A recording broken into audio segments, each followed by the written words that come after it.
2022년 트렌드를 이야기했던 마지막 시간이 볼 수 있는데요. 그 마지막 키워드는 내러티브 자본입니다. 확고한 자기의 스토리가 있는 기업이나 개인이 경쟁력을 갖출 수 있다라는 부분인데요.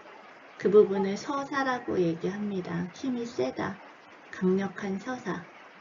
즉, 내러티브를 갖추는 순간 당장은 매출이 보잘것없는 회사의 주식도 천정부지의 값이 오를 수 있다 라는 부분을 이야기하는 내러티브 자본인데요. 이 부분의 중심은 테슬라로도 대신해서 이야기할 수 있는데, 마지막 강의를 이제 시작해 보도록 하겠습니다.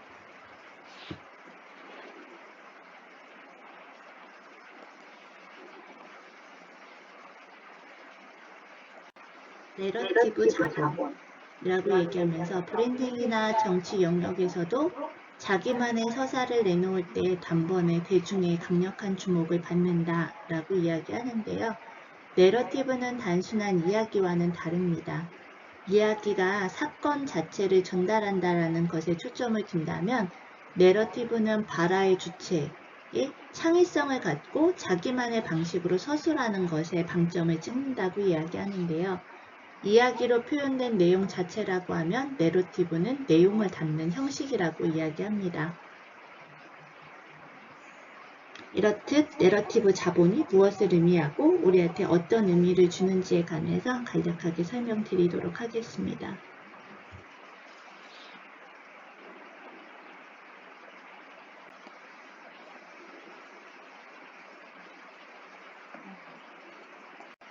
그럼 내러티브란 무엇인가 라는 부분인데요. 메리엄 웹스터 온라인 사전에 따르면 내러티브는 이야기 자체를 넘어선 특정한 관점이나 가치감을 반영하고 이를 고취하는 방식이라고 얘기를 하는데요. 이야기가 무엇을 말하는가에 중점을 둔다면 내러티브는 이야기를 어떻게 구조해서 표현할 것인가가 중요하다고 합니다.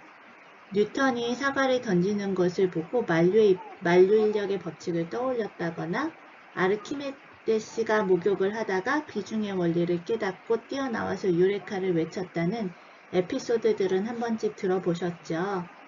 자연과학적인 발견조차도 학문적 성공에 관한 흥미로운 내러티브로 완성되는 것입니다. 이 세상의 모든 것은 내러티브에서 시작되고 완성이 되는데 심지어 전 세계에 존재하는 종교 지도자들조차 방대한 내러티브의 향연을 통해서 강력한 전파력을 갖게 된다라고 이야기합니다. 이처럼 내러티브라는 부분은 소통하는 인간에게는 원초적이고 본질적인 문제이기도 하는데요. 내러티브는 그냥 말하는 것이 아니라 세상에 의미를 부여하고 그것이 자신의 삶에 어떤 의미를 갖는지를 해석해 나가는 과정이라고 이야기합니다. 다시 말해서 이야기에서 표현되는 내용 자체라고 하면 내러티브는 내용을 담는 형식이라고 이야기합니다. 예시를 들었을 때 아메리칸 드림이나 중화 사상 같은 담론은 단지 이야기 모음이 아니라 내러티브라는 거죠. 그래서 세상을 바라보는 방식이자 관념, 의사결정에 영향을 미치는 포괄적인 개념이기 때문이라는 건데요. 내러티브란 자세히 말하다, 이야기하다라는 의미의 라틴어와 네로라는 단어에서 유래된 내러티브는 알다, 말하다 라는 단어에서 파생이 되었다고 합니다. 말하는 것 자체를 넘어선 무언가를 알기 위함을 강조했다라는 단어인데요. 그냥 말하는 것이 아니라 세상에 의미를 부여하고 그것이 자신의 삶에 어떤 의미를 갖는지를 해석해가는 과정이라고 이야기할 수 있습니다. 그래서 이제 내러티브라는 단어에 관한 부분들은 소통하는 인간들에게는 원초적이고 본질적인 문제, 그래서 그냥 말하는 것이 아니라 세상에 의미를 부여하고 그것이 자신의 삶에 어떠한 의미를 갖는지를 해석해가는 관점이라는 부분을 조금 강조해서 말씀드리고 싶습니다.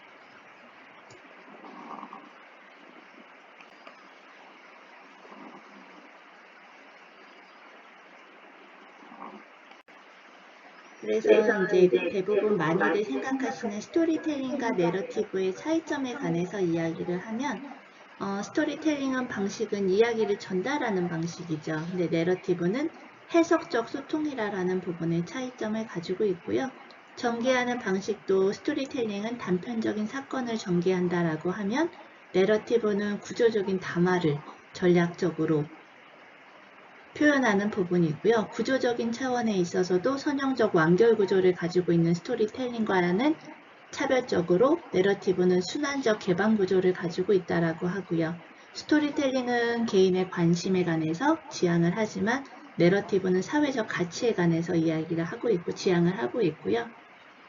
결말에 관해서도 스토리텔링은 텍스트를 통한 완결을 하고 있지만 내러티브는 청중을 통한 완성이라는 부분의 차이점을 가지고 있습니다. 스토리텔링은 결과와 내용을 중시하지만 내러티브는 과정과 방법에 관해서 초점을 맞추고 있고요. 스토리텔링은 시간의 흐름에 따라서 이야기하고 흐름을 전개를 하지만 내러티브는 시공간을 초월한다라는 부분에 있어서의 여러 가지의 차이점을 가지고 있습니다. 이렇게 이야기를 할 때 우리들은 이제 내러티브 이야기를 하면 대부분 뭐 비트코인이나 테슬라나 이런 부분들을 뭐 예시를 들면서 이야기하는데 이제 기업의 가치를 높이기 위해서는 비즈니스는 내러티브 전략을 구사하는 것이 선택이 아니라 필수다라는 부분인데요. 이런 부분을 이야기하는 부분으로 이제 강의를 전개해 나가도록 하겠습니다.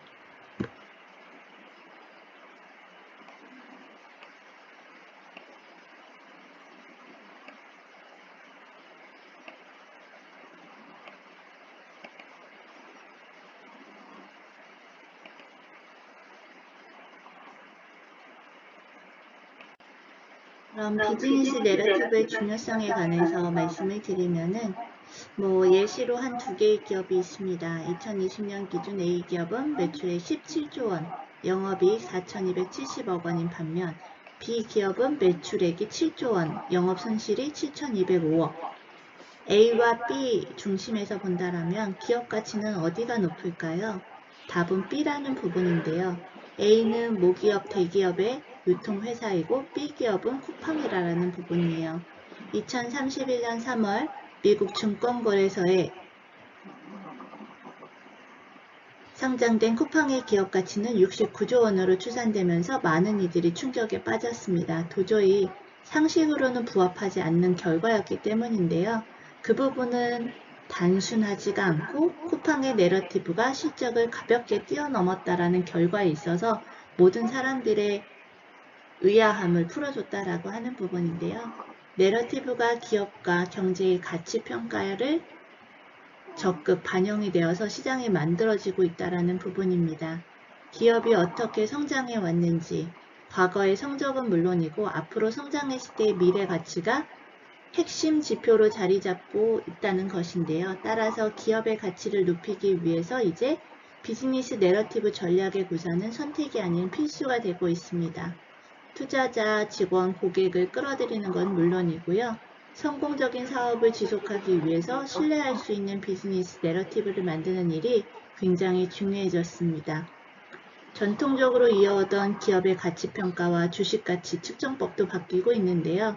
노동과 자본 중심의 하드웨어 경제 시대에서 소프트웨어 경제 시대로 이동하면서 기업의 문화라든지 브랜드, 고객과의 관계, 경영진과 직원의 자질 등의 다양한 내러티브가 사업 가치에 큰 영향을 미치고 있고 중요한 요소로 자리매김하고 있습니다.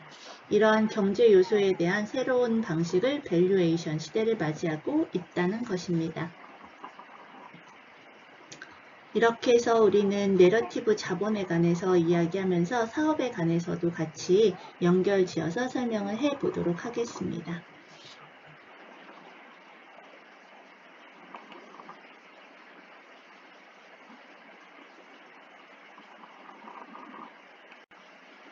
네, 앞에서 보여지는 사진들은 여러분들께 내러티브란 무엇인지에 관한 내용을 설명드리려고 놓았던 사진인데요.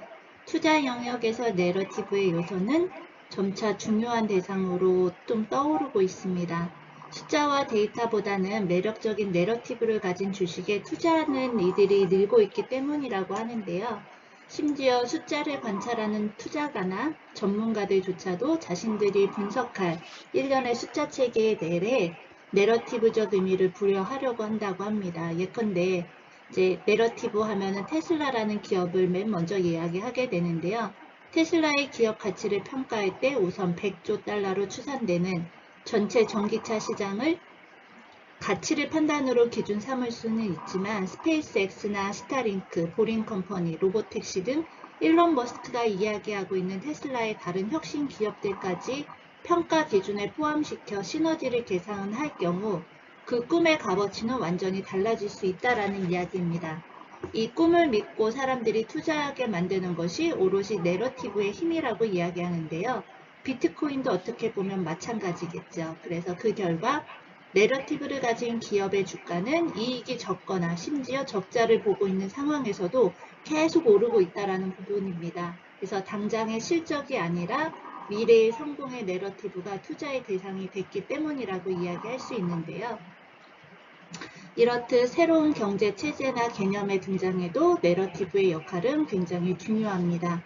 대표적인 예가 이제 예상으로 말씀드리는 비트코인인데요. 이제 대표적인 예는 가상화폐라고 얘기를 하죠. 전통 경제학의 관점에서 볼 때 비트코인은 매우 난해한 존재였습니다. 경제학적 관점에서 비트코인 자체는 아무런 가치가 없는 컴퓨터 알고리즘에 불과했다라는 부분이죠. 이자나 배당금도 없고 금과 아니면 돈으로 뭐 이렇게 예전에는 교환하기도 어렵고 중앙은행이 지급을 보장하지도 않는다라고 하는데요. 그런데도 비트코인의 가치는 급격히 상승을 하고 있습니다. 여러분, 이런 이유가 왜일까요? 이렇게 폭발적인 가치 상승, 그 내면에는 내러티브의 원리가 내재되어 있다라고 하는데요. 비트코인은 2008년 사토시 나카모토라는 익명의 개발자가 발표한 논문에서 탄생했다고 합니다. 비트코인의 서사는 2007년 서브프라임 모기즘 사태 이후 기존의 중앙화된 제도권에 대한 불신으로 개발되었다라는 이야기로 시작이 되게 되는데요. 무정부주의적 아나키즘의 내러티브로서 익명의 영웅이 등장했고 부패한 국가와 제도권에 대항해서 투쟁하는 추리소설과도 같은 낭만적 줄거리는 대중들에게 신비롭고 매력적으로 다가왔다라고 하죠. 그래서 실제로 비트코인은 익명으로 운영되면서 정부의 통제와 관리와 권력으로부터 자유롭죠. 이제 이거를 다시 제도권으로 모으려고 여러 나라들에서 뭐 개발을 하고 뭐 제도를 개편을 하고 있기도 한데요. 이러한 영웅담은 서민을 부자로 만들어줄 수 있는 소위 벼락부자의 내러티브를 상생하고 그 전파력은 더욱 강화되었습니다. 여기에 더해서 일론 머스크라는 새로운 영웅이 비트코인의 서사를 폭발적으로 기름을 부었다라고 하는데요. 2021년 2월 9일 테슬라가 15억 달러의 비트코인을 구매했다고 발표하자 비트코인의 가치는 급상승했습니다. 그리고 머스크는 특유의 미래의 아이콘 이미지가 강하게 작용하면서 그는 마치 예언과 같은 모습으로 비트코인의 내러티브의 슈퍼 전파자 역할을 톡톡히 해내고 있는 지금 현재의 상황인데요.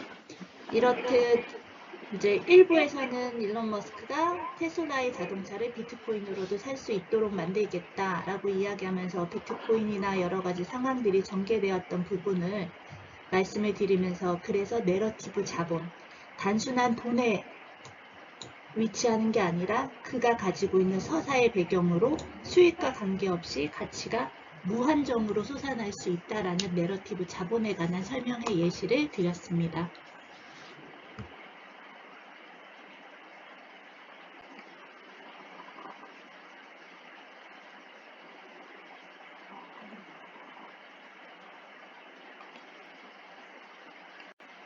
네, 그럼 이런 내러티브 전략이라고 하는 부분은 비즈니스에서 어떤 영역을, 어떤 역할을 구축하게 되는지에 관해서 설명을 드리려고 하는데요. 내러티브의 자본력이 가장 적극적으로 활용되는 영역은 역시 브랜딩이나 마케팅 등 비즈니스 분야입니다. 잘 구축된 내러티브는 확고한 브랜드 구축과 효과적인 마케팅의 강력한 힘으로 작용할 수 있다는 건데요. 그래서 그 브랜드를 만들고 사업 모델을 창조하는 것은 늘 새로운 이야기를 쓰는 것과 같기 때문이라고 동일성상에 쓰게 되는데요. 내러티브가 이렇게 브랜드의 내러티브가 견고하게 창조되면 그 브랜드는 어떤 부분들로도 대체가 불가능한 서사가 된다는 거죠. 그래서 경쟁자가 사업 전략을 단편적으로 따라할 수는 있지만 독보적인 내러티브는 결코 모방할 수 없기 때문에 브랜드의 유일무이성으로 시장을 압도적으로 점유할 수 있게 된다라는 부분의 전략입니다. 그렇듯 대체 불가능한 브랜드의 내러티브의 탄생은 자사만의 독특한 개성을 갖췄을 때만 가능하다는 거죠. 하지만 대부분의 기업들이 들려주는 창업 스토리, 마케팅 에피소드는 너무 판에 박힌 전형성에 사로잡힌 경우가 많습니다. 많은 기업들이 특별한 제품, 혁신적인 목표, 남다른 배송 등의 장점을 줄기차게 강조는 하지만 틀에 박힌 듯한 비즈니스 모델이나 제품의 외형, 어조를 반복하다 보면 맹목적으로 서로 똑같아진다라는 부분이에요. 심지어 회사의 로고나 디자인마저 서로 비슷비슷해지고 있는 상황들도 발생을 하는데요. 그렇다면 따라하기에만 급급하고 개성과 특징이 없는 단조로운 브랜드가 아니라 시장을 장악하고 독창적인 브랜드가 되기 위해서는 어떤 전략이 필요할까요? 어떤 전략을 접근했을 때 사업에서의 내러티브 자본을 극대화할 수 있을까? 이런 부분을 우리가 조금 곰곰이 생각해보고 여기에서 가르쳐 드리려고 하는데요. 그 부분에 관한 첫 번째 전략에 관해서 설명을 드려보도록 하겠습니다.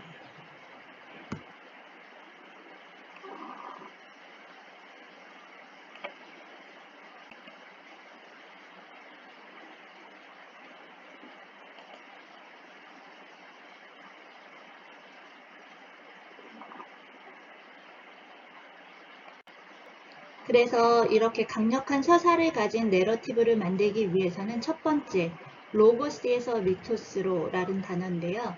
내러티브가 힘을 발휘하려면 로고스의 차원을 넘어서 미토스의 공략을 해야 된다라고 하는데, 로고스가 논리와 합리성에 호소한다라고 하면 미토스는 감정과 상징의 어필을 하고 있습니다. 그래서 이성과 진리의 언어로 이성과 진리의 언어인 로고스와는 달리 미토스는 아득한 과거의 집단의 기억을 소환시키는 신화의 언어라고 이야기하는데요. 내러티브는 문화적이고 예술적인, 그러면서 신화적 원형의 힘에서 출발할 때 더욱 강력해진다고 합니다. 그래서 사람들은 본능적으로 로고스보다는 미토스에 끌린다라고 이야기하는데요. 앞에 그려져 있는 예시의 사진들을 한번 보시면 예를 들어 계절의 변화를 로고스적으로 본다면 지구의 공전과 자전축의 각도 개념으로 논리적으로 설명할 수 있죠. 하지만 신화적의 이유는 계절 변화와 복잡한 원리의 명계, 신의 역할로서 신이 풍요의 신을 납치하는 내러티브를 만들어 놓았다라는 거죠. 그래서 명부의 왕 하데스가 풍요의 신 데메테르의 딸 프리세포네를 지하 세계로 납치하자 딸을 잃은 데메테르가 대지의 생장을 멈추게 했고, 인간은 굶주림으로 비참하게 울부짖었고, 그 소리를 들은 제우스가 하데스에게 명해서 페르세포 내가 1년의 4분의 1은 지하에 4분의 3은 지상에서 있게 해주었다라는 내용인데요. 그 결과 그녀가 명계에서 지내는 기간은 겨울이 됐고 지상에서 있는 시간은 봄, 여름, 가을이 되었다라는 신화의 얘기입니다. 이게 단편적으로 로고스와 미토스를 설명할 수 있는 개념적인 요소라고 볼 수 있는데요. 이렇듯 내러티브가 신화적인 사유와 만나면 강력한 힘을 얻게 된다는 거죠. 그래서 논리적인 설득이 없을지라도 사람들이 큰 흥미를 갖게 하는 강력한 동력을 발휘하게 된다 합니다. 이렇듯 초자연적인 신비의 힘을 갖는 것이 미토스라고 하는데요. 신화적 원형의 내러티브가 담겨있는 브랜드들은 그 안에 담긴 감성과 철학을 직관적으로 고객한테 전달할 수 있는 장점을 가졌기 때문이에요. 그래서 예시로 또 이제 많이들 얘기를 하는 게 이제 에비앙이라고 하는데요. 생수시장의 원조격인 에비앙은 만년설을 녹인 물을 15년간 비하 퇴적층을 거치면서 자연을 여과되면서 미네랄이 풍부한 생명수라는 브랜딩을 기초로 한 신화적 메시지로 되게 유명하고요. 명품 브랜드 샤넬의 창시자 샤넬의 신화적 내러티브에 기초해서 아우라 넘치는 역사를 100년 넘게 이어오고 있는 거죠. 샤넬은 코르셋과 긴 치마로부터 여성들을 해방시켰고 손가방을 처음으로 끈을 달아 어깨에 멜 수 있도록 제작을 해서 불편함을 덜어주었던 인물이죠. 이러한 혁신은 여성 해방이라는 내러티브의 담론의 브랜드를 고스란히 한 세기를 넘게 이어오고 있는 예시라고 볼 수 있습니다.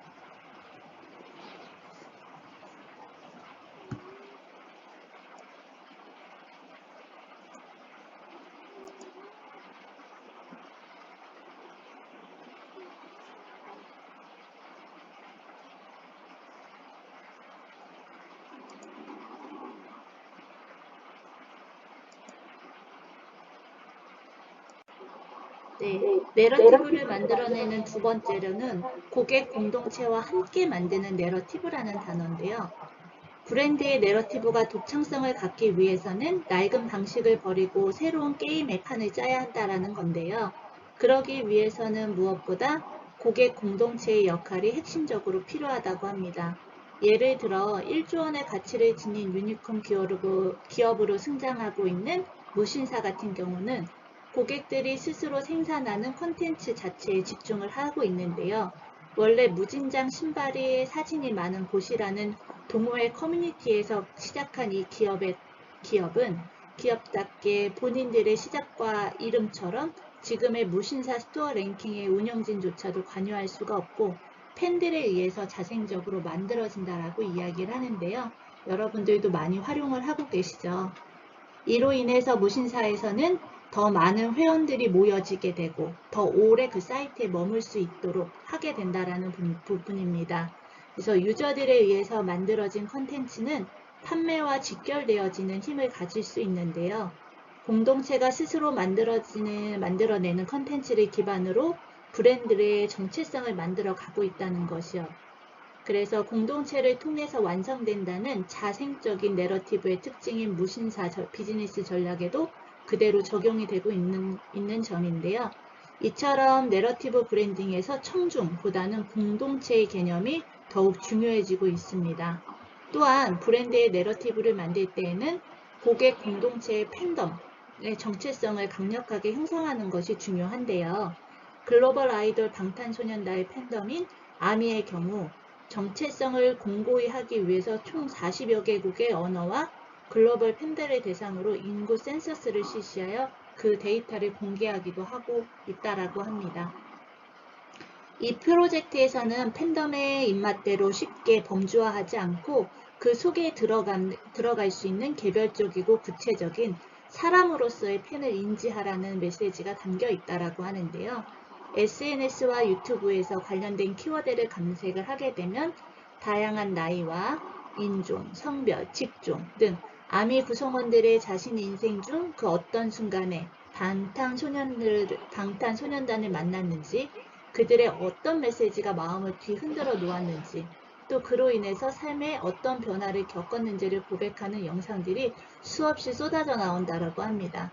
이런 부분들의 영상은 팬덤이 자발적으로 정체성의 생성해낸 부분으로 완성하는 브랜드의 내러티브의 모범적인 사례라고 볼 수 있죠.